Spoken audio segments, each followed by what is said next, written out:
Salut tout le monde, je fais une nouvelle vidéo, donc sur Terra Mystica avec la carte du jeu de base, les enchères et les fanfactions. Donc sachant qu'en plus c'est une partie où 4 fanfactions ont été choisies, donc ce sera l'occasion de voir les 4. Après je vais m'attarder surtout sur les voyageurs temporels. Je vous le dis tout de suite, c'est une partie, je sais que c'est eux qui ont gagné et qu'ils ont fait une très belle partie. Donc ça va être un peu une partie type, qu'on va pouvoir observer et pour voir un peu comment justement, les voyageurs temporels peuvent faire de belles performances, de beaux scores. Voilà, donc je vais regarder aussi évidemment les autres factions, mais je vais quand même surtout m'attarder sur les voyageurs temporels.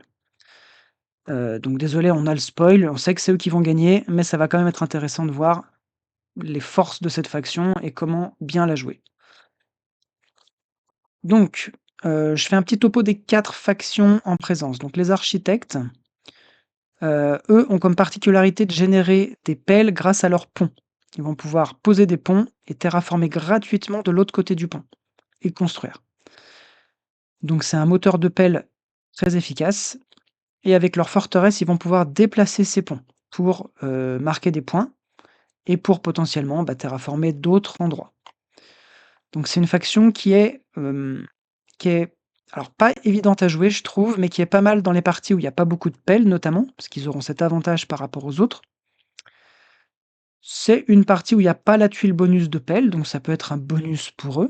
Enfin, c'est plutôt avantageux pour eux. Eux, ils préfèrent que les autres, galèrent un petit peu à avoir des pelles. Hem, Ensuite, on a les, Cash-Dala. Donc Cash-Dala, il y a un jeu de mots avec, cash dollar. C'est une faction, qui a 2 particularités. Déjà, ils ont une petite piste de revenus supplémentaires qui peuvent faire avancer tout au long de la partie et qui va leur débloquer des bonus. Et ils ont une forteresse une fois construite qui leur permet de prendre des actions de pouvoir avec de la thune. Donc c'est au niveau de leur pouvoir, c'est 2 pouvoirs assez situationnels qui sont qui sont pas, hyper forts, pas forcément nuls non plus, qu'on peut utiliser dans certaines parties. Après ça reste globalement une faction assez faible. Ils peuvent même pas améliorer leur pelle, ils ont une contrainte supplémentaire. La la force des, Cache-Dalas, c'est surtout que c'est une faction verte et que sur la carte du jeu de base, bah, c'est le vert est une couleur, heu, assez favorable, notamment via la navigation, la possibilité de rapidement développer ses habitations. Donc voilà, la force des Cache-Dalas, c'est comme pour les autres factions vertes, c'est surtout d'être vert. Ensuite, on a donc, alors je ferai les voyageurs temporels en dernier, on a les gobelins, faction noire. Donc les gobelins, eux, grâce à des tokens, vont pouvoir utiliser des tokens pour débloquer des revenus, enfin des revenus, des gains en ouvriers, en pièces, en pouvoir. Et ces tokens, ils les gagnent en faisant des temples ou en faisant des villes s'ils ont fait leur forteresse. Donc c'est une faction qui va, bah, déjà que les temples, c'est quelque chose de très fort à Terra Mystica. Attendez, faut que je branche ma souris, j'ai un problème. Hop. Donc déjà que les temples sont quelque chose de fort à Terra Mystica, voilà, c'est boosté encore plus pour les gobelins puisqu'il ça leur fait gagner un token au moment où ils font un temple. Donc c'est une faction qui va, essayer souvent de ouvrir avec 2 temples, peut-être rapidement le sanctuaire, voilà, de récupérer, des tokens, de les utiliser rapidement pour se développer et de faire un effet boule de neige. Ça peut être un petit peu une faction lente à démarrer, mais voilà, c'est une faction, globalement, forte, hein. Elle fait partie des très bonnes fan factions. Elles ont eu une petite augmentation du coût des temples, qui est passé de 5 thunes à 6 thunes, du fait que justement, ils sont assez forts, ces gobelins. Et enfin les voyageurs temporels. Donc eux, ils ne vont jamais scorer sur la manche en cours, mais scorer sur les manches d'avant et d'après. Enfin, ouais, d'avant et d'après. Hem, Par exemple, si, tour 2, s'ils font des villes, ils marqueront 5 points, s'ils font des comptoirs, ils marqueront 3 points. Une forteresse qui peut être pas mal, qui permet de déplacer 4 pouvoirs du bol 1 directement vers bol 3. Donc c'est une forteresse qui est forte, mais qui n'est pas indispensable. Donc ça leur donne une certaine flexibilité. Ils ont par contre une contrainte sur les pelles, Ils ne peuvent pas améliorer leur pelle. Ça, c'est juste parce que si jamais il y a la en manche 4 la tuile qui score sur les pelles, eux pourraient trop en profiter en manche 5. Donc ils ont voilà, il y a ce nerf, enfin c'est même pas un nerf, c'était qu'elle a été designée comme ça, cette faction, donc ils ne peuvent pas améliorer leur pelle. Donc les voyageurs temporels, eux, vraiment, comme ils ont pas de bonus économique, heu, tout leur enjeu va être vraiment de se concentrer sur la piste de manche, encore plus que les autres factions et d'optimiser au maximum pour marquer beaucoup de points. Donc on va regarder justement cette piste de manche. Heu, bon, on sait déjà qu'ils ont gagné et qu'ils ont fait un beau score, donc c'est qu'a priori elle est profitable, mais pourquoi elle est profitable? Alors déjà, il y a 2 choses. Première chose qui est très profitable pour eux, c'est quand une tuile de manche est en sandwich avec 2 tuiles identiques au niveau du, scoring. Par exemple, en manche 4, les comptoirs vont scorer 2 fois, vu que c'est encerclé en haut et en bas. Donc c'est très profitable. S'ils font des comptoirs à ce tour-là, ils marqueront 6 points. 9 s'ils ont la tuile qui score sur les comptoirs. Donc ils peuvent marquer énormément de points. C'est pareil en manche 5. C'est en sandwich avec les gros bâtiments. Donc s'ils font leur forteresse, voire forteresse plus sanctuaire à ce tour-ci, c'est en manche 5, donc c'est peut-être envisageable, même si pour le coup, en termes de pièces, ça va leur coûter une fortune. Ils marqueront 20 points. Donc c'est le double de ce que peut marquer une faction traditionnelle avec les gros bâtiments. Donc ça, c'est un premier avantage indéniable sur cette piste. L'autre chose qu'on va regarder, c'est un peu plus au cas par cas, c'est est-ce qu'ils peuvent plus profiter de la piste de manche que les autres factions? Moi, je vois que déjà en manche 1, il y a des villes, donc manche 1, personne va pouvoir profiter de ça. Alors si, les architectes peut-être. Les architectes font partie de ces rares factions qui peuvent faire une ville tour 1. J'y reviens juste après. Mais par contre en manche 6, là où les gens, enfin les factions, les autres factions vont scorer sur les gros bâtiments, les voyageurs temporels pourront scorer sur les villes. Et en manche 6, faire des villes, bah, c'est tout à fait possible. On peut souvent en faire, 1, 2, voire 3 si on a vraiment attendu le dernier moment pour faire nos villes. Donc ça va être aussi profitable pour eux. Donc voilà, ça fait quand même plusieurs, avantages sur cette piste. Ils peuvent décider de faire une ouverture forteresse, vu que la forteresse est en manche 5, en manche 6, ça peut être une option. Bon, on va voir après ce qu'ils font de toute façon. Ils ont 2 sur la piste du feu, c'est également pas mal avec cette piste, parce qu'il y a 2 manches qui donnent du revenu sur la piste du feu. Même si ce revenu-là est souvent moins intéressant que les autres. Donc voilà, au rayon plus des choses négatives, déjà ils ont un voisin direct avec les gobelins. C'est pas une faction c'est une faction qui a du mal à générer des pelles. Heu, Vu que, voilà, ils ont déjà cette contrainte de pas pouvoir les améliorer. Ils ont pas de bonus économique spécifique. Donc voilà, ils vont avoir besoin de prendre les actions de pelle. Donc si jamais il y a de la concurrence sur ces actions, il y a pas l'appel non plus sur les tuiles bonus. Ça peut leur poser souci. Sachant qu'ils vont jouer en dernier, bon, ils auront le choix de prendre une bonne tuile, mais ils risquent de se faire voler les actions de pouvoir qui les intéressent. Donc pour moi, c'est un point négatif pour eux en début de partie. Pour faire un petit tour sur les autres factions, donc les architectes, j'ai pas précisé, mais leurs ponts comptent dans les villes. Ça leur compte comme une structure et un de pouvoir. Donc ça leur permet de faire plus facilement des villes. Par exemple, s'ils démarrent en D4, ils font un pont, ils terraforment C2, ils font un pont, ils terraforment D3, ils récupèrent E3. Là, ils ont déjà de quoi faire une ville juste en améliorant une fois. Donc la ville au premier tour avec les architectes, elle est possible. Hem, Au niveau des couleurs, donc on a donc quand même, vert et rouge qui sont un peu plus tranquilles que ces 2 factions, toujours un avantage. Les Kashdala qui vont jouer en deuxième position peuvent être intéressés de récupérer la navigation. Comme ça, ils récupèrent rapidement, d'autres hexagones. Avec le pouvoir, ils peuvent même terraformer. Une ouverture potentiellement, heu, habitation, avec beaucoup d'habitations pour les Kashdala qui peut être intéressante. Le seul problème, c'est que ça score en manche 2 les habitations. Mais bon, c'est un problème, encore une fois, C'est pas un vrai problème dans le sens où les deux trois premières manches, c'est quand même pas là où on va se concentrer sur le scoring, même si c'est toujours intéressant de récupérer des points. Les gobelins, ils aiment bien, eux, démarrer avec des temples, donc il y a rien qui score sur les temples, ni sur les comptoirs, donc pas forcément fou pour eux. Les gros bâtiments en fin de partie, ça pour le coup, je pense que toutes les factions peuvent attendre ce moment pour faire des gros bâtiments. Les gobelins, peut-être, c'est eux que ça désavantage le plus, ils aiment bien faire leur sanctuaire plutôt rapidement pour récupérer un token. Mais bon, on verra. Donc là, au niveau des enchères, comme je l'ai dit, grâce à cette piste très avantageuse pour les voyageurs temporels, peut-être mettre une pièce sur eux. Bon, après, mon avis est biaisé, je sais qu'ils ont gagné.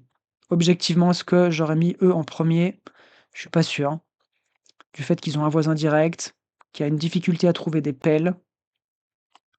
Les gobelins, ils peuvent être malmenés par les voyageurs temporels, parce qu'il peut y avoir une concurrence aussi sur certains hexagones. Et comme je l'ai dit, les gobelins, c'est une faction qui peut être un petit peu lente à démarrer. Enfin, ils vont préférer faire des temples et pas tout de suite développer leurs habitations.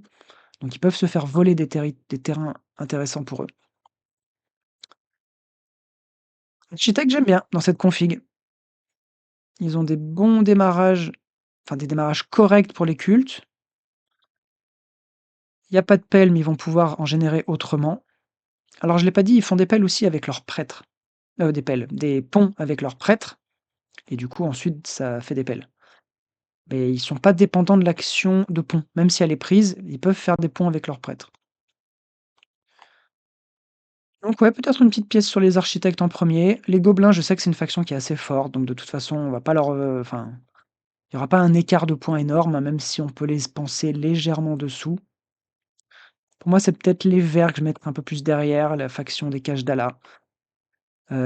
Pareil, ils ont du mal à générer des pelles. Ils ont, hem, c'est une faction globalement assez faible. Elle a comme avantage ici de ne pas avoir de voisins directs et possiblement de pouvoir récupérer la navigation en premier tour, ce qui peut leur faire un bon départ. Mais bon. Bon, je vais avancer et on va voir. Donc les architectes, gobelins. Ah, vous voyez, ça se bat pas sur les voyageurs temporels. C'est que les voyageurs temporels, c'est quand même une faction globalement plutôt considérée comme faible dans les factions. C'est-à-dire que c'est vraiment dépendant de cette piste, mais même avec une bonne piste, c'est pas gagné. Donc c'est pour ça que ça va être intéressant de les regarder aussi, parce qu'on peut vraiment déjouer complètement avec eux.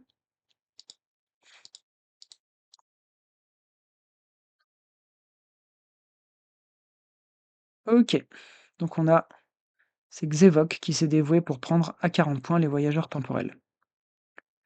Ça s'est pas mal battu sur les gobelins. Donc les gobelins, c'est une faction forte.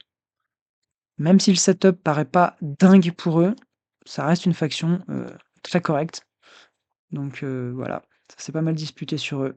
Les autres factions, ça se joue dans un mouchoir de poche, donc il y a pas une grande différence selon les joueurs en présence sur les avantages de ces factions. Donc au niveau du placement, on va regarder s'il y a des choses un petit peu originales. En général, les verts vont faire C3, F4 ou C3, G3. E9 peut être intéressant aussi. Peut-être C3, E9.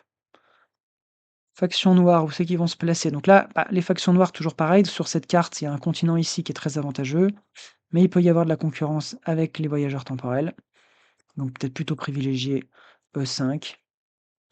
Bon, de toute façon, le standard des factions noires, c'est souvent de démarrer en E5 et sur ce continent. L'enjeu étant de connecter ensuite. Les gobelins, ils ont besoin de voisins de toute façon. S'ils veulent faire une ouverture à base de double temple, ils ont besoin de 2 voisins. E5, donc ça laisse une très bonne, voilà, maintenant à partir de maintenant, je vais quand même vraiment me concentrer surtout sur les voyageurs temporels. On va se mettre à leur place. Donc voyageur temporel ici, où se positionner? Bon, bah, E6, il y a pas trop à tergiverser. Il y a 2 voisins. On a F3 ensuite qui sera disponible. Peu de chance que les gobelins nous le piquent et on doit placer notre deuxième habitation. Donc là, où on se positionne? En F5, c'est pas mal, ça attirerait les caches d'Ala en E9 a priori, enfin ça peut leur faire une belle invitation parce que c'est un terrain très profitable pour eux aussi, ce qui nous assure un voisin. Ensuite en terraformant G5, on a accès à H7, enfin ici c'est super pour les factions marron. Le problème étant que si une faction noire se met en G5, tout de suite c'est un peu plus compliqué. Après une faction noire en G5, c'est compliqué pour eux aussi, donc c'est pas dit qu'ils viennent se positionner ici.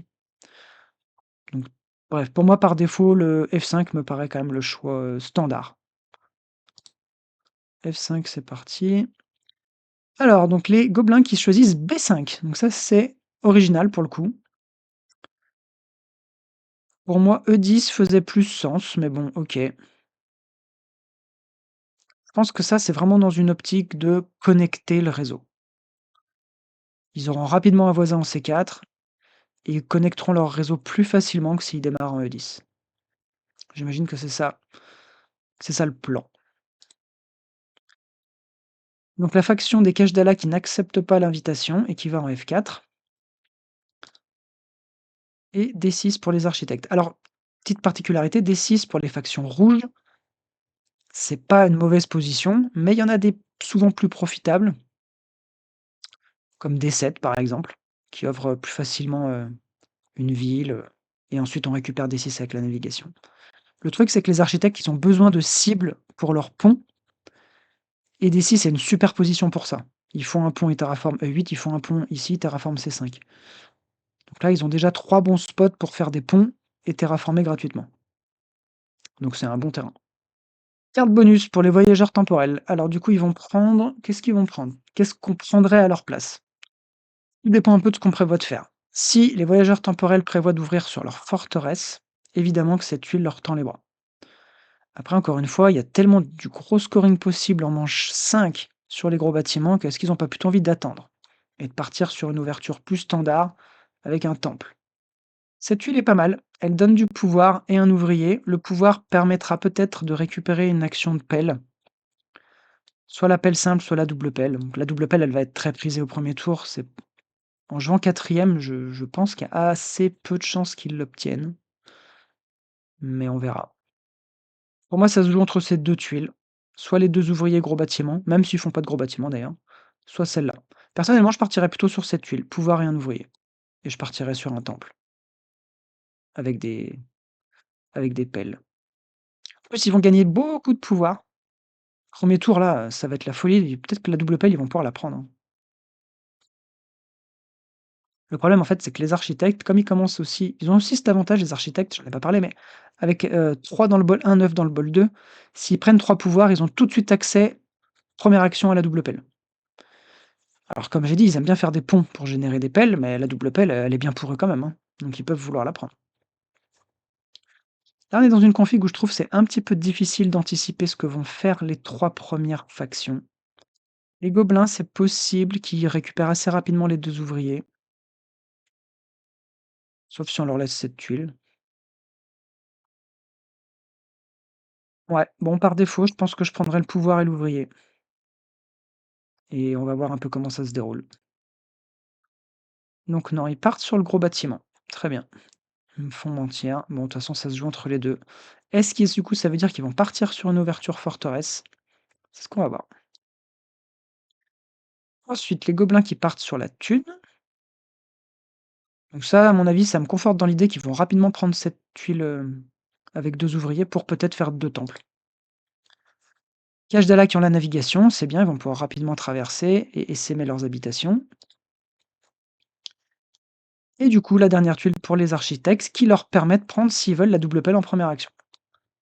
OK, donc on est parti. Encore une fois, je vais pas trop commenter ce que font je vais pas trop essayer de deviner ce que font les autres factions, je vais plutôt m'attarder sur les voyageurs temporels. On sait que c'est eux qui ont fait une belle partie, on va voir si nous, on aurait réussi. Qu'est-ce qu'on aurait fait? Est-ce que, on a tout faux ou pas? Et c'est la pelle simple qui part, OK. Ça nous donne du pouvoir. Ça améliore pour les caches d'Ala. Très bien, donc ça arrive jusqu'à nous. Donc pas de pelle disponible. Là, par contre, on voit que tout le monde a commencé à améliorer. Moi, j'améliorerais pour pouvoir profiter. Ils vont tous faire des temples, donc ça permettrait de continuer à gagner beaucoup de pouvoir. Voilà. Là, c'est bien, tout le monde se donne du pouvoir et on reçoit. On accepte bien sûr tout le pouvoir. Alors, 2 actions de pouvoir qui sont prises. Les ouvriers par les gobelins, comme c'était anticipable. Ça veut peut-être dire qu'ils vont partir sur 2 temples, hein.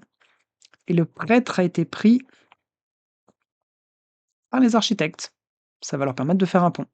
Autant prendre le prêtre que le pont pour faire un pont, comme ça empêche d'autres de le récupérer. Parce que le prêtre est très prisé en premier tour, en première manche, donc voilà. Ça revient à nous. Donc là, par contre, on peut prendre la double pelle. Et là, pour moi, c'est très intéressant de la prendre. Moi, là, je tergiverserai pas, je prends la double pelle. Après, on peut considérer que c'est pas trop pressé. C'est pas trop pressé, oui et non, hein, les Cache-Dala pourraient nous la prendre avant. Après, vu qu'ils ont déjà la navigation, est-ce qu'ils vont être intéressés? Bon, ça, c'est à Xevox de voir. S'il pense qu'il y a une chance que quelqu'un la prenne, faut la prendre tout de suite. S'il pense qu'au contraire, c'est safe, il peut attendre. Donc il la prend tout de suite. Voilà, double pelle, vaut mieux pas se faire, là, c'est vraiment si on se fait voler la double pelle là, la partie, elle a plus rien à voir. Ça change beaucoup de choses. Donc il faut, voilà, il faut la sécuriser, F3, très bien, et G5 qui ouvrira ensuite H7. Oui, sachant qu'en plus, encore une fois, les voyageurs temporels, j'avais dit qu'ils pouvaient partir sur leur gros bâtiment pour marquer des points, mais il y a aussi les habitations qui scorent en manche 2, donc pour eux qui scorent en manche 1. Donc cette double pelle va leur permettre de mettre pas mal d'habitations et de commencer à générer des points aussi. On a les temples qui partent. Voilà. Alors qu'est-ce qu'ils ont pris comme tuile? La tuile à point de victoire. Alors c'est vrai que les architectes, c'est une faction qui a déjà un bonus économique dans son mécanisme un peu. Donc c'est pas mal de récupérer des points. Kashdala par contre, je suis étonné qu'ils prennent cette tuile. C'est quand même une faction qui a besoin d'un boost, économique. Tout de suite partir sur les points, ça me semble un peu compliqué. Et les gobelins qui prennent les pièces. À nous, donc bah, c'est pareil, hein, là on va faire un temple. Temple ou forteresse? Moi je partirais sur le temple. Je reste dans l'idée de garder mes gros bâtiments pour cette manche 5. La forteresse est pas indispensable et coûte très cher. Un temple va nous donner un prêtre. Au prochain tour, on pourra commencer à un peu monter sur les cultes et débloquer des bonus. Donc même si le gros bâtiment score, là moi je partirais sur un temple. Pour l'instant, il continue à essaimer les habitations. Il a encore de quoi faire la forteresse. Ah donc là, on sait qu'il y aura pas de forteresse, puisqu'il y a la troisième habitation qui part. J'avais pas vu, mais les gobelins qui ont été obligés de faire une amélioration de comptoir en payant 6 pièces au lieu de 3. Ils ont pas réussi à temporiser et attendent que les caches d'Ala arrivent en C4. Heureusement qu'ils avaient pris les 6 pièces, mais c'est quand même un peu dur.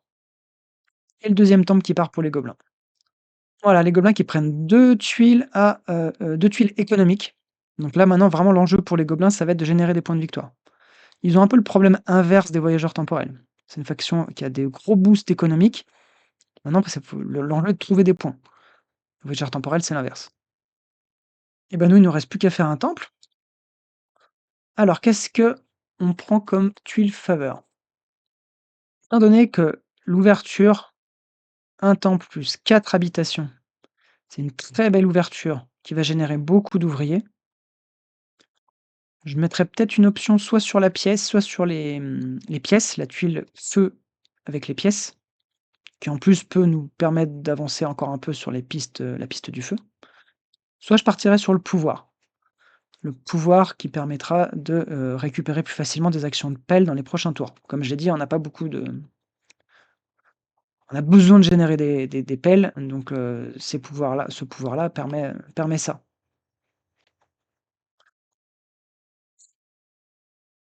Est-ce qu'ils ont de bonnes chances de récupérer une tuile de thune au prochain tour? Là, a priori, c'est leur dernière action. A priori, tout le monde va passer. Peuvent encore prendre l'action de thune, mais ça leur coûterait encore de sacrifier 2 pouvoirs et ça leur fermerait définitivement les portes pour la double pelle. Donc je trouve ça un peu dur au premier tour. Moi, je partirais sur la thune. Je partirais sur la thune. Ça va peut-être leur permettre, enfin, c'est même sûr, de générer quand même du pouvoir en manche 2. Donc du coup, un peu moins besoin de cette tuile à pouvoir, pour potentiellement reprendre une double pelle au tour 3 par exemple, et remarquer des points sur les habitations. Ça me semble un bon plan. Moi, je prendrais les pièces. Ce qu'ils ont pris, et non, je crois pas que c'est si, c'est les pièces. Les voyageurs temporels qui ont pris les pièces. Voilà, j'ai avancé un petit peu, 2 joueurs ont passé. Là, c'est à nous, bah, c'est parfait. On va pouvoir passer, récupérer les 6 thunes. Je trouve que ça se goupille bien. Je vois pas trop d'autres choses à faire. Et voilà, très bien. Bon, à partir de maintenant, je vais faire un peu des cuts, hein, pour, gagner du temps et me concentrer surtout sur les voyageurs temporels. Allez, nouveau tour, donc une pelle a été générée grâce au bonus pour les caches d'Ala, les architectes qui continuent à se développer, qui ont fait un pont. La double pelle qui part tout de suite pour les gobelins. OK, donc à nous de jouer. Qu'est-ce qu'on va faire à ce tour? Donc ce tour-ci, on score soit sur les villes, soit sur les comptoirs. Les villes, faire une ville à ce tour-là, ça paraît compliqué. Je pense qu'on en fera plutôt au dernier tour. Qu'est-ce qu'on peut faire d'intéressant? Alors déjà, il a son prêtre. L'action de 3 pouvoirs est disponible. 3 pouvoirs. De pouvoir monter de 3 sur cette piste. Donc moi, je perdrais pas trop de temps, je prendrais cette position. Ça fait monter à 6, ça fait gagner 2 pouvoirs. Et potentiellement ensuite, on pourra prendre une action de pouvoir ici. Très bien, c'est ce qu'il fait. Les architectes qui continuent à faire des ponts. Donc là, ils vont pouvoir faire une ville assez rapidement. Et ça revient à nous. Donc là, voilà, on a de quoi prendre une action de pouvoir. Ça peut être intéressant, parce qu'il permettrait de monter à 8 et de gagner 8 pouvoirs à la fin du tour. Moi, j'aime beaucoup le prêtre, là. Qu'est-ce qu'il y a d'autre? L'appel, sinon. On peut terraformer G4. Mine de rien, si on veut jouer la connexion du réseau, va falloir se dépêcher, récupérer G4 et ensuite passer par, H5, I8, I7.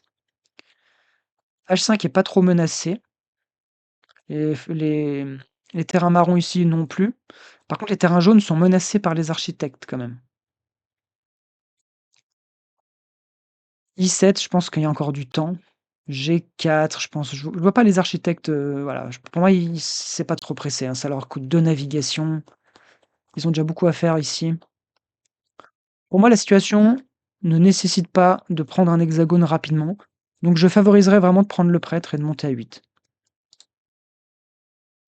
OK, pour l'instant, il me fait pas trop mentir. Ça revient à nous, donc le prêtre qui va monter, alors non, pour l'instant non, il le garde. On a un comptoir qui est parti. Donc le comptoir pour marquer des points, est-ce qu'on part sur un deuxième temple? Je pense que oui, pour récupérer des points de victoire. Cette tuile à point de victoire, il y en a encore une de disponible. Les gobelins, a priori, vont pas la récupérer à ce tour. Ouais, pour moi, un deuxième temple pour récupérer cette tuile-là, qui est quand même, très importante. Ça sera un coup dur pour les gobelins de ne pas l'obtenir d'ailleurs, hein. Comme j'ai dit, les gobelins, ils ont besoin de points de victoire, c'est ce qui leur manque et là, ils vont la rater du coup. Donc ça va être un gros coup dur pour les gobelins. Ça va être bien pour nous et ça va mettre un fin aux gobelins, donc voilà, les architectes donc ont réussi à faire une ville rapidement. Ça, c'est voilà, les architectes, c'est une de leurs forces. Alors c'est sûr que la le scoring de ville aurait été parfait pour eux en manche 2, c'est vraiment là où c'est le plus facile.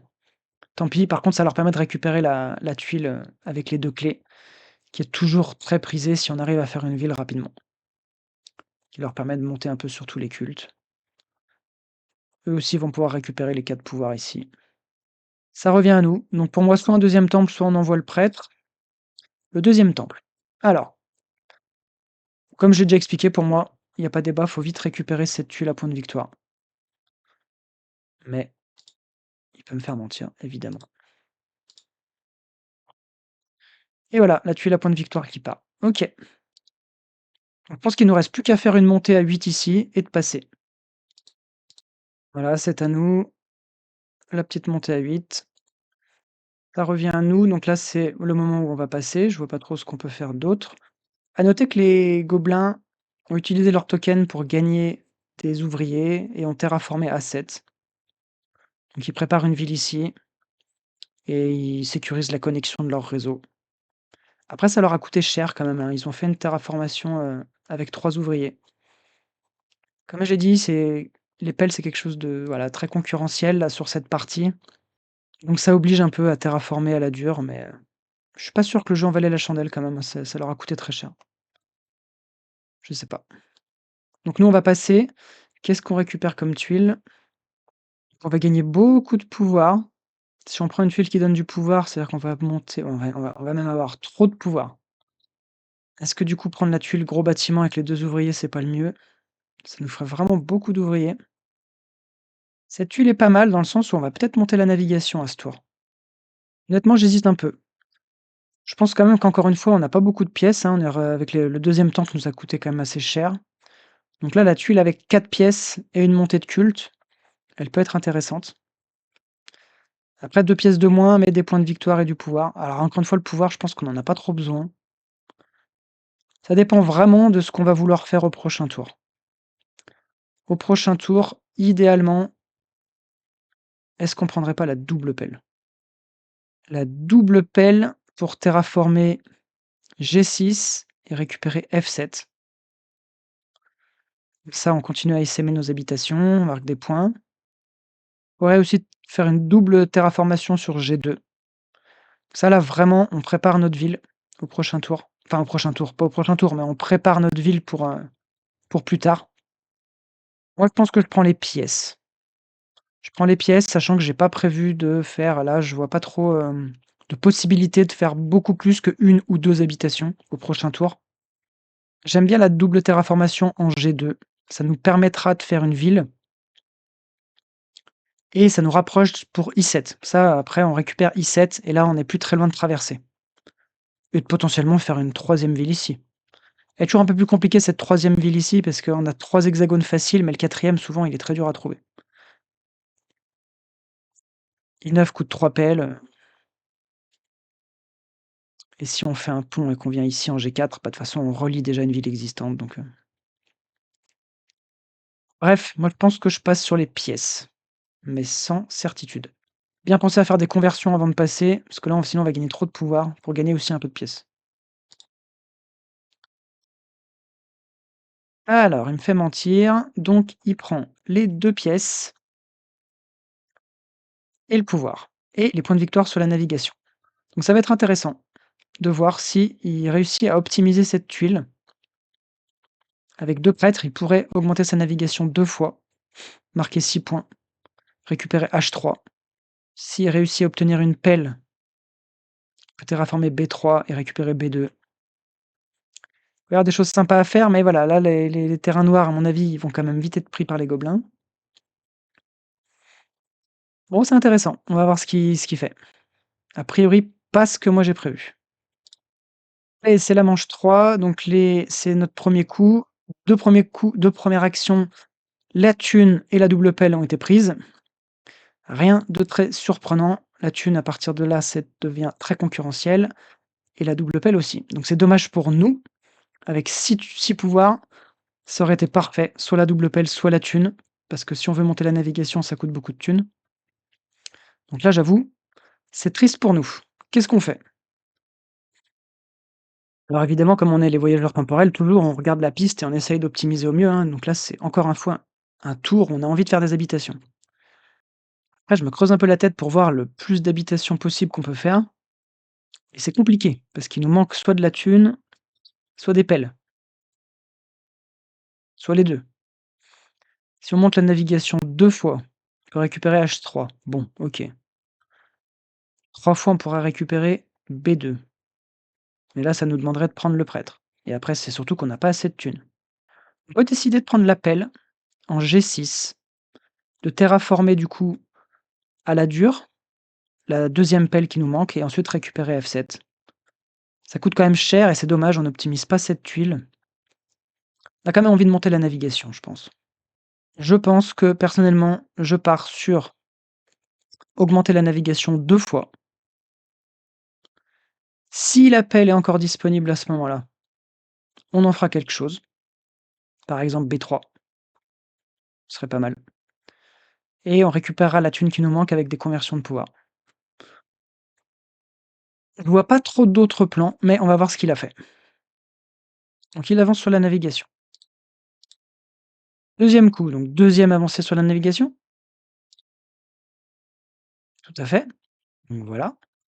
On a fait les 2 avancées de navigation et je suis allé un peu vite, ça revient à nous, donc il a terraformé B3 et alors là, c'est là où par contre, j'avais pas anticipé. Moi, j'aurais utilisé la pelle. Basiquement, je pense que j'aurais utilisé la pelle. Mais il a terraformé à la dure et c'est pas mal. Il a fait ça pour conserver son pouvoir et garder ça en thune, enfin le convertir en thune, ce qui va lui permettre de récupérer B2 et H3. Donc c'est joli, hein, c'est 3 nouvelles habitations, vous voyez, c'était possible. Il a quand même de la chance que B3 ait pas été pris par les gobelins. Pour moi, les gobelins, là, ils auraient dû anticiper ça. Alors peut-être qu'ils s'en fichaient, peut-être qu'ils l'avaient vu et qu'ils ont décidé voilà, que c'était pas important. Moi, pour moi, c'est quand même dommage, hein. Là, il y avait vraiment de quoi faire des belles choses pour les gobelins et là, en plus de récupérer B3, ça faisait que B2 n'était plus récupérable par les voyageurs temporels, donc là, il y a un peu une course entre eux. Je sais pas si les gobelins, juste, n'ont pas fait attention ou si c'est délibéré de leur part. Mais tant mieux pour les voyageurs temporels et joli coup enfin, bien pensé de pas utiliser l'appel ici et de conserver son pouvoir pour la thune. Enfin, je dis ça, je pense que c'est pour ça qu'il le fait, hein. Ça va comme ça, grâce à ça, 3 nouvelles habitations, donc 12 points, plus les points de la navigation et ça reste encore un beau tour. Bon, voilà, je vais avancer un peu vite, mais à mon avis, là, il y a pas d'autre plan. Ça revient à nous, donc dernière habitation en H3 et après on pourra passer. Voilà. Donc notre dernière action du tour, on va passer.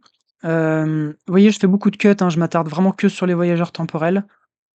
Heu, N'hésitez pas à me dire si c'est, pénible ou au contraire s'il y a pas de problème avec ça. C'est vrai que du coup, ça fait un peu des cuts peut-être un peu rudes, mais ça permet de se concentrer vraiment sur une faction et de faire une vidéo pas trop longue. En tout cas, c'est le plan. Donc les voyageurs temporels qui vont passer et qu'est-ce qu'on va récupérer comme tuile?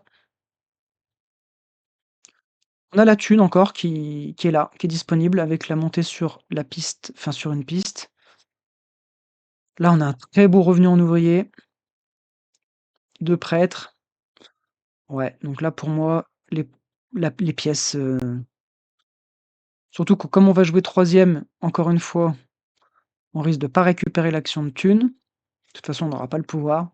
Donc ouais, là pour moi, il faut prendre la thune et on arrive en plus au fameux tour où on va vouloir faire des comptoirs,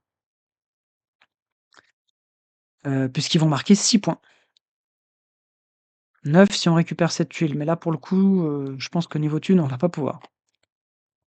Donc oui, moi là pour moi, 100 on passe et on prend les pièces. Et c'est ça qui est fait. Allez, let's go, en manche 4.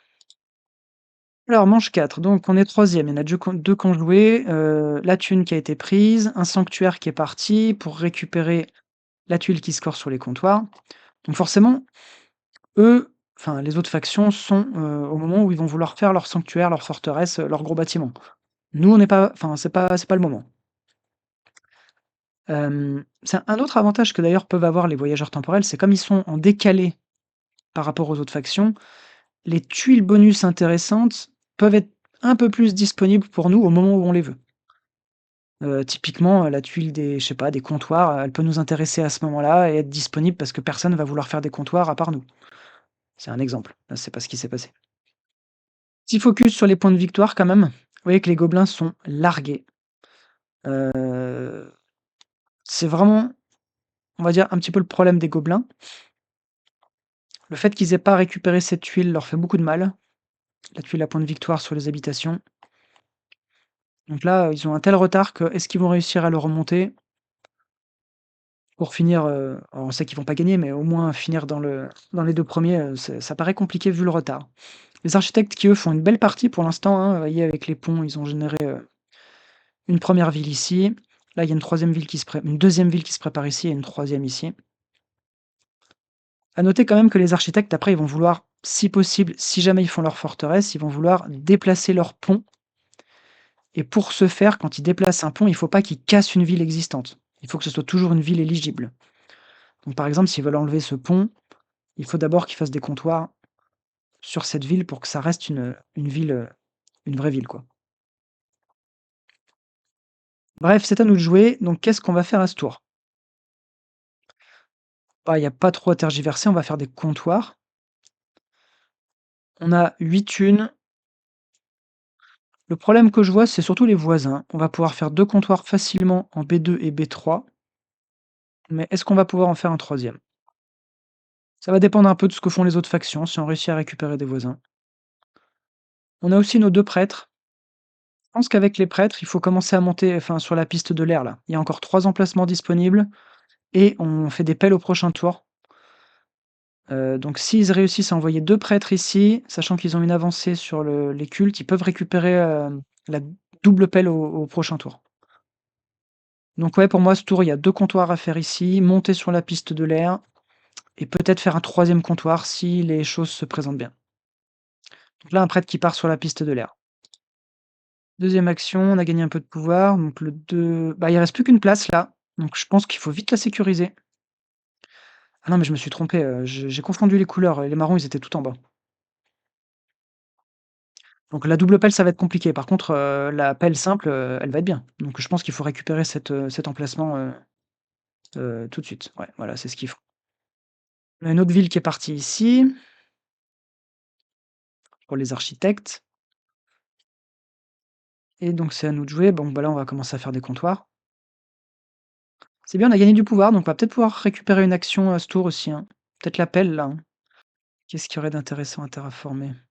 H5. H5 est pas mal si on récupère la pelle parce que du coup, ça nous fait un voisin pour faire un troisième comptoir. Bon, après, c'est la pièce qui va manquer, mais les pièces, mais bon. Ça peut être intéressant, comme ça, après, on a H5 et possiblement, on essaye de vite sécuriser I7, I8. Comme ça, après, on a notre connexion de réseau. Donc bref, c'est pour l'instant pas la priorité. Enfin, c'est pas possible, mais ça va peut-être le devenir. En tout cas, là, du coup, on part sur des comptoirs. Alors, il monte d'un sur la piste de l'air, oui, pour ah bah, voilà. Une autre manière de gagner du pouvoir, là, il est monté à 5 et il a gagné du pouvoir. Donc peut-être une pelle au prochain tour. Alors du coup, 3 pouvoirs, on n'a pas regagné de pouvoir, ça veut dire qu'on peut en sacrifier un pour prendre la pelle simple. Et on n'aura pas plus de double pelle pour la partie. À ce stade, c'est moins grave. On peut faire le deuil de cette action. Mais c'est vrai que j'aime beaucoup le fait de récupérer H5 là. Je trouve que c'est ouais. Moi je partirais sur ça. Pelle, récupérer H5 et ensuite on fait 2 comptoirs. OK, le comptoir qui part d'abord. Ça revient à nous. Le deuxième comptoir, donc B2, B3, c'était prévisible. Et ça revient à nous et H5 qui a été récupéré entre-temps par les caches d'Ala. Donc voilà pourquoi aussi moi j'avais assez envie de récupérer H5. Les caches d'Ala pouvaient possiblement nous le prendre. Donc c'est un peu dommage, c'est un peu est-ce que ça ouais, ça enterre notre, possibilité de connecter le réseau? Donc je pense que maintenant, le plan, juste, c'est de faire 3 villes au dernier tour et tant pis pour le réseau. Peut-être que de toute façon, récupérer ces hexagones-là, certes, ça nous donnait une option pour le réseau, mais du coup, ça empêchait un peu de faire plus facilement 3 villes. Donc je pense que c'est peut-être pour ça qu'ils ont abandonné ce terrain. Je sais pas qui l'a pas vu, hein, c'est sûr que c'était, Xevox, il il avait a priori, laissé tomber H5 pour le moment. Tant pis pour le réseau, si jamais c'est pris, je pense que c'est pas une surprise, c'est pas une surprise. Pour moi, ça peut paraître pour un coup dur parce que je pensais prendre H5 si j'étais à sa place, mais voilà, je pense que c'était prévu. Enfin, c'est pas une surprise. Du coup, qu'est-ce qu'il nous reste à faire? Est-ce qu'on peut faire un comptoir ailleurs? Alors le problème, c'est que là, on n'a plus de voisins. Malgré tout, il nous reste quand même toujours cette pelle de disponible pour un autre endroit. On pourrait récupérer C1 par exemple. On pourrait aussi récupérer B1. Bon là, il y a aucune urgence. B1 est intéressant pour ouvrir A1. Après, vu que là, l'idée, c'est de faire une ville, je pense qu'il va vouloir faire une ville ici. C1 peut être intéressant, pour faire une ville, B3, B2, A5 et C1 avec un pont. Ah, il risque d'y avoir une concurrence sur les ponts, parce que là, ils vont vouloir faire un pont aussi, les Cache-Dalla. Les architectes aussi, qui font toujours pas mal de ponts. Quoique maintenant, non, ils ont déjà fait leurs 3 ponts, ils vont juste les déplacer. Ils vont plus pouvoir en faire. Ouais, pour ces raisons, C1 peut être pas mal. Après là, on est à un stade où ça peut être intéressant de voir si est-ce qu'on veut passer tout de suite pour prendre une tuile intéressante? Et il s'avère que non. On est très intéressé, je trouve, par la tuile, qui score, sur la navigation. Elle nous fait 6 points. Les Cache-Dalla, ils ont plus rien à faire. Donc si on réussit à faire une action encore une action, on pourra récupérer cette tuile. Donc moi, pour moi, il faut encore faire quelque chose. Soit on convertit les pouvoirs en pièces et on fait un comptoir avec 6 pièces, soit on utilise l'appel ici qui est disponible. Et ben voilà, la différence, il part sur du coup, le comptoir en G5. Donc ils ont converti leur pouvoir pour récupérer les pièces et faire un comptoir à la dure, en gros. OK. Donc ça leur fait 6 points en plus et ça va leur permettre de récupérer une bonne tuile pour le prochain tour. Voilà, les Cache-Dalla qui passent, ils ont plus le choix. Voilà, et c'est au tour des gobelins. Donc les gobelins là pourraient être intéressés, même s'ils ont encore pas mal de choses à faire, enfin ils peuvent encore faire des choses, ils peuvent être intéressés de passer pour récupérer la tuile sur la navigation. Parce que nous, si on passe et qu'on la prend, eux n'auront pas de tuile à point de victoire pour le dernier tour, pour le prochain tour. Bon, le problème, c'est qu'ils ont quand même encore beaucoup de choses à faire, je trouve. En plus, ils ont zéro en navigation. Est-ce que vraiment ils vont monter leur navigation pour optimiser cette tuile au prochain tour, hein? Donc non, ils ne passent pas. Ils ont encore trop de choses à faire. Donc nous, c'est parfait. On va pouvoir passer, récupérer la tuile navigation et gagner au prochain tour 6 ou 9 points. Et voilà. Allez, j'avance en manche 5. Alors, manche 5. Donc, double pelle qui a été prise, mais c'est bien, on a la thune de disponible. Donc on va pouvoir prendre la thune. Petit point quand même sur la situation, les gobelins, toujours quand même nettement en retard, même s'ils sont un petit peu remontés, du fait qu'ils ont fait une ville, qu'ils ont fait 2 gros bâtiments, plus la tuile qui scorait sur les gros bâtiments, donc ils ont quand même marqué pas mal de points. Ils ont enfin récupéré une tuile à point de victoire, donc à ce tour-ci, ils vont essayer de faire des comptoirs. Bon, je pense quand même qu'on voit vraiment, le problème des gobelins, notamment contre une faction marron sur cette carte, qui peut, aller plus vite pour la récupération de certains hexagones et puis qui leur prend des hexagones à eux, facilement accessibles. Donc là, ils sont partis plutôt pour essayer d'optimiser, cette tuile au maximum, jouer les cultes. Mais bon, le réseau, vu que nous, on va pas tout connecter, peut-être qu'ils vont quand même pouvoir faire quelque chose, mais les gobelins, quand même, en difficulté. Les architectes, par contre, c'est pour l'instant une partie sans fausse note aussi, hein, on voit bien la puissance des architectes sur cette carte particulièrement. Beaucoup d'endroits profitables pour des ponts et des villes, surtout s'ils ont pas de voisins gris, voilà, de voisins un peu, problématiques ou jaunes. Donc ça pour l'instant, ça se passe bien pour eux. Après niveau point de victoire, ils sont quand même en retard sur nous, alors que nous, on n'a fait encore aucune ville et qu'au prochain tour, on va faire des villes et que ça va marquer énormément de points. Donc là, vraiment les voyageurs temporels, en se calant correctement sur les tuiles, de manche, ça s'est bien goupillé aussi, hein, sur, la les tuiles thunes quand on avait besoin de thunes, les points de victoire, enfin, mais là, on a déjà, je trouve, une avance qui est assez, confortable, alors même qu'on a encore plein de choses à faire qui vont faire beaucoup de points. Là, typiquement, ce tour-ci, on a de quoi faire nos 2 gros bâtiments. et marqué 20 points. Ça nous coûte quand même 16 thunes, mais on les aura grâce à l'action de thune qu'on va prendre immédiatement. Voilà, 16 thunes, 8 ouvriers, c'est on a exactement ce qu'il faut. Alors quand même, ce qui serait un peu triste, c'est de se faire piquer G2 parce que, là, ça nous enlèverait cette ville possible. Après, ils ont pas l'air intéressés pour l'instant, les architectes, ils ont pas monté leur navigation. Bon, de toute façon, ça, on peut pas trop, à ce tour-ci, on va pas trop pouvoir le récupérer. Donc faut espérer qu'il sera encore disponible au prochain tour. Allez, c'est à nous de jouer. On a aussi les 2 prêtres encore, hein, donc est-ce qu'on veut c'est un peu triste, on s'est fait piquer la première place dans le feu, mais bon ça, voilà, c'était un peu inévitable vu qu'on fait des villes tardivement, on peut pas sécuriser les emplacements à 10 tout de suite. Est-ce qu'il y a un intérêt avec nos prêtres d'augmenter? Si on augmente ouais, avec nos prêtres, on peut augmenter de 2 juste en montant d'1 à chaque fois et vu qu'on va faire un sanctuaire, si on récupère la tuile qui score sur les comptoirs et qui fait monter d'1 sur la piste de l'air, on arrivera à 8. Ce qui nous fera 2 pelles, pour potentiellement récupérer G2 à la fin du tour. Si ça passe, ça serait magnifique. Après honnêtement, cette tuile, elle est très peu disputée, enfin quelqu'un l'a déjà prise, mais bon, il y a quand même peu de chances que d'autres la prennent avant nous, surtout qu'on va la prendre assez rapidement. Non, c'est vraiment G2, il faut juste espérer que les architectes, vont pas nous piquer G2, mais sinon le plan est limpide là. On a la forteresse qui part d'abord, qui fait 10 points. Ça revient à nous. À noter que les gobelins ont fait un pont ici, donc ils préparent une triple terraformation en G1. Sachant que les architectes, en un coup de pelle, ils pourraient leur piquer. Là, c'est signe que les gobelins, ils sont au fond du trou, là.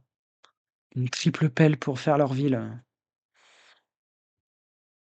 On regardera une partie type des gobelins, mais clairement, c'est pas celle-là. Mais il y en a des extraordinaires, hein. Les gobelins peuvent faire des trucs assez fous, mais c'est pas cette partie. Donc c'est à nous, eh bien un sanctuaire, hein? Non. Ah oui! Donc, nouvelle action possible, avec la forteresse qui a été faite des voyageurs temporels, c'est de faire passer 4 pouvoirs du bol 1 directement au bol 3. Ça, faut pas trop attendre de le faire, parce que si on gagne du pouvoir, bah, on peut, se retrouver plus qu'avec 3 pouvoirs dans le bol 1 par exemple et du coup, c'est moins optimisé. Les gobelins, je l'avais pas vu, ils ont amélioré leur pelle, hein. Pour ça, encore 3 ouvriers, ils vont pouvoir la terraformer, G1 et ça va leur faire une ville. Donc là, c'est re à nous de jouer. Je pense qu'avec les 4 pouvoirs, faut qu'on pas trop qu'on traîne à les utiliser. Donc je prendrai les ouvriers là. C'est un peu ce qui nous fait défaut maintenant, c'est les ouvriers. Surtout que là, on va encore en dépenser 4 pour faire un sanctuaire. Enfin, en tout cas, moi, je pense que c'est ce qu'il va faire, mais je peux me tromper, hein. Mais du coup, je prendrai les 4 ouvriers, là. Non, c'est le sanctuaire qui part d'abord. Est-ce qu'il récupère comme tu le faveur? Est-ce qu'on suit le plan? Ouais, voilà. Donc ils ont pris pour monter sur la piste de l'air et débloquer la double pelle à la fin du tour. Ça va être très joli. Et ça va faire un dernier tour encore. Donc là, re 10 points. Donc déjà, on est à 100 points et ça va faire un festival de points au prochain tour avec les villes. Alors ça revient à nous et il y a eu une surprise, Xevox a fait est monté sur la navigation. Donc, pour marquer 9 points et pas 6 avec cette tuile, donc ça fait beaucoup de points. Mais du coup, ça leur empêche d'arriver à la double pelle. Parce que là, ils ont plus qu'un prêtre. Sauf si ils montent d'1, ça fait gagner 2 pouvoirs et avec les 2 pouvoirs, en sacrifiant un pouvoir, ils peuvent récupérer le prêtre et quand même monter à 8. Donc effectivement, ça a l'air possible de faire ça. Personne ne devrait pouvoir prendre le prêtre. Donc là, c'est juste, c'est assez, insane quoi, niveau points, c'est franchement, je l'avais pas vu venir. J'avais pas pensé à cette possibilité, mais je trouve ça très bien joué. Ça fait encore plus de points, ça leur fait passer 3 en navigation, peut-être ça sera utile au prochain tour, je sais pas, je pense pas, mais bon, en tout cas, ça fait des points, tout en conservant la double pelle. Je pense que du coup, c'est ce qu'il va faire. Je trouve ça trop dommage de pas récupérer la double pelle, donc à mon avis, c'est qu'il a trouvé une autre manière de l'obtenir en faisant comme ça. Mais bon. Eh ben non, il passe. il me fait mentir. Donc pas de double pelle. Bon, par contre, c'est clair que du coup, il y a une tuile à 8 points de victoire ici, enfin avec les comptoirs. Donc c'est ouais, c'est sûr que c'est tout aussi bien que je pense que cette comment dire? Qu'il n'y ait plus cette double pelle de disponible, peut-être ça lui enlève une troisième ville, mais en même temps, les 8 points récupérés ici, c'est aussi une ville, quoi, donc enfin, c'est les points d'une ville, bon voilà, c'est intéressant de voir que j'aurais pas tout à fait les mêmes choses à ce moment-là. Je serais basiquement monté récupérer des pelles, là où lui a décidé d'optimiser au maximum sa tuile de points de victoire et de passer rapidement pour encore récupérer des points de victoire. Et je pense là, il y a vraiment quelque chose d'important et d'intéressant à observer, et c'est souvent le cas quand je regarde des parties avec des très bons joueurs.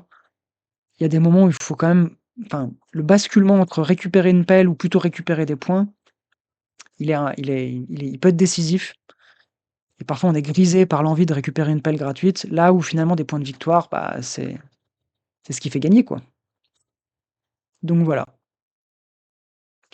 Première grosse différence, alors je me il y a eu plein d'autres fois où j'ai pas fait forcément pareil que lui, mais là je pense que c'est la première grosse différence que je vois, que j'aurais fait avec lui et qui fait peut-être la différence entre un très gros score et pas un très gros score, quoi. Ça se joue sur des détails Terra Mystica, surtout dans ces derniers tours. Ça peut paraître, peu de choses, mais je pense que c'est quand même des décisions qui changent pas mal de choses. Voilà, je vais même pas cliquer, mais voilà, il récupère la tuile à point de victoire, ça c'était sûr.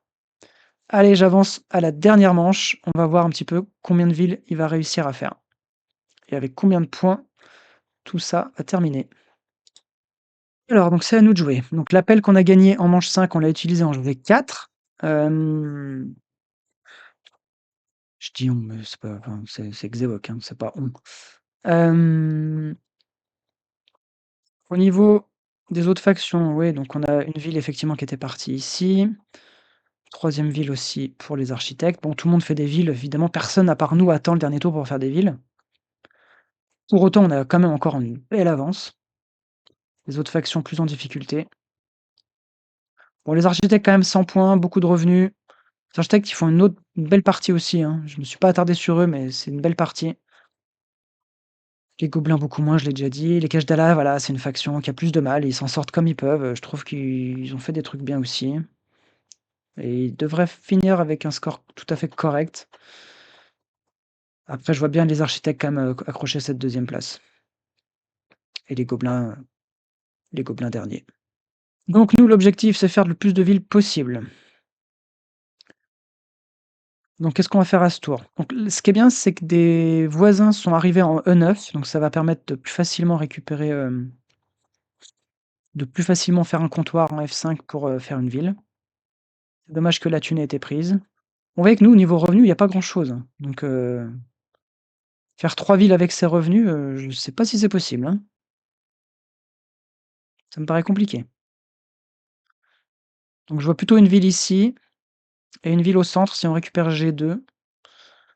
G2, il y a une double pelle. Comment on pourrait récupérer une double pelle? Pour l'instant, c'est compliqué. Bon, je pense que, dans l'immédiat, construire en G4, améliorer F5 et faire une première ville et on verra avec cette première ville ce qu'on fait, ce qu'on prend comme ville et ce qu'on peut ensuite faire. Moi, je ferai les choses dans cet ordre. OK, c'est ce qu'il fait. Allez, j'avance au prochain coup. Ça revient à nous, donc comme j'ai dit, moi, je ferai un comptoir et je ferai une ville. Non, il récupère G2 avec la pelle. Il avait tout pile de quoi récupérer G2. Très bien. Du coup, il reste plus grand chose pour faire une ville, mais il reste tout pile. Donc on va convertir des prêtres en ouvriers.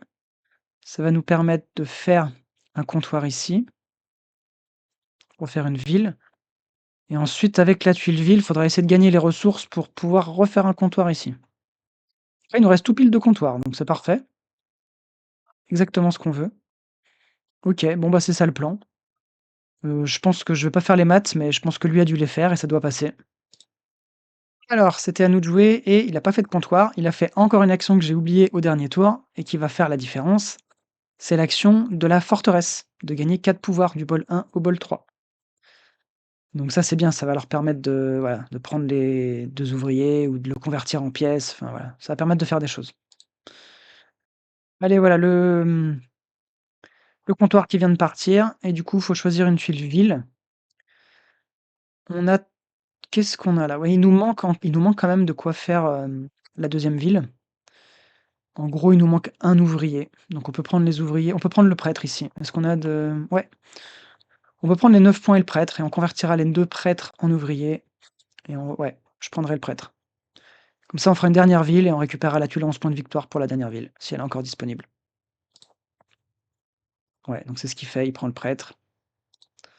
Prochain tour, prochain coup, on convertit les 2 prêtres en ouvriers et voilà, la deuxième ville qui part. Celle-ci était définitivement beaucoup trop dure à faire et du coup, la tuile à 11 points qui est disponible, donc c'est parfait. OK. Bon, je vais avancer juste avant, le déclenchement du scoring final. Voilà, du coup, j'arrive à la fin, de la partie.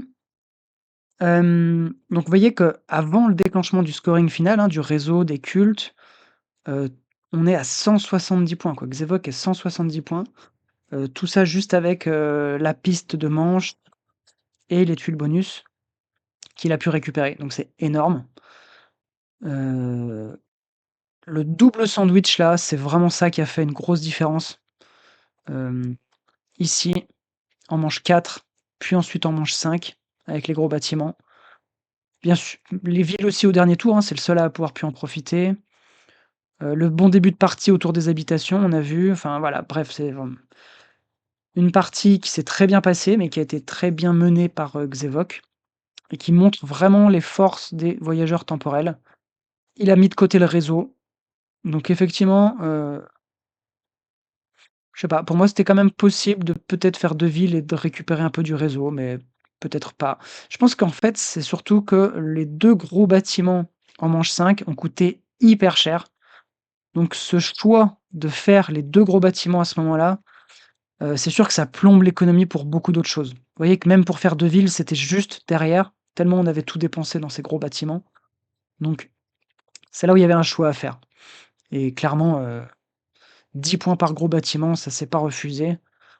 Surtout que voilà, il y a un des gros bâtiments, la forteresse, qui a permis de récupérer aussi quand même des bonnes actions de pouvoir et le sanctuaire qui lui a permis de récupérer une tuile faveur qui a aussi fait beaucoup de points. Enfin qui a fait 8 points quoi, ou 7, voilà, qui a fait beaucoup de points. Donc ouais, au final, il y avait pas trop débat, je pense, c'était la bonne chose à faire. Donc même en marquant très peu de points et que sur les cultes, c'est un peu catastrophique, hein, il va marquer, 6 points et 0 points sur le réseau. Ça suffit largement à être en tête. Bon, évidemment, il bénéficie aussi du fait que les autres factions, notamment les gobelins, ont pas fait, une performance extraordinaire, hein. Les gobelins qui finissent quand même de manière, enfin, assez jolie, hein, avec, 3 villes, ils ont pas rien fait non plus, hein. Ils ont réussi quand même vers la fin à utiliser leurs jetons pour faire des bonnes choses. Ils gagnent 3 cultes, hein, ça va être pas mal. Mais voilà, trop de retard.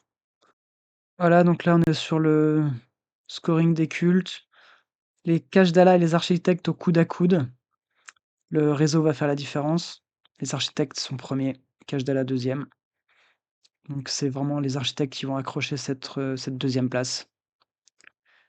Voilà, bon bah écoutez, belle partie des voyageurs temporels. J'espère que vous, si c'est une faction que vous avez envie de jouer, de découvrir ou de vous améliorer, que ça vous a été utile.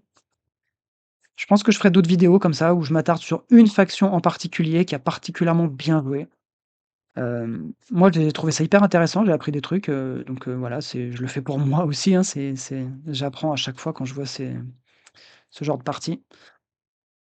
Donc voilà, j'espère, réussir à en faire d'autres, si vous avez vous-même des parties type d'une faction, d'une fan faction notamment, qui s'est vraiment très bien passée, vous pouvez m'envoyer le lien, je regarderai avec plaisir. Voilà. Allez et ben je vous dis à bientôt pour une prochaine vidéo.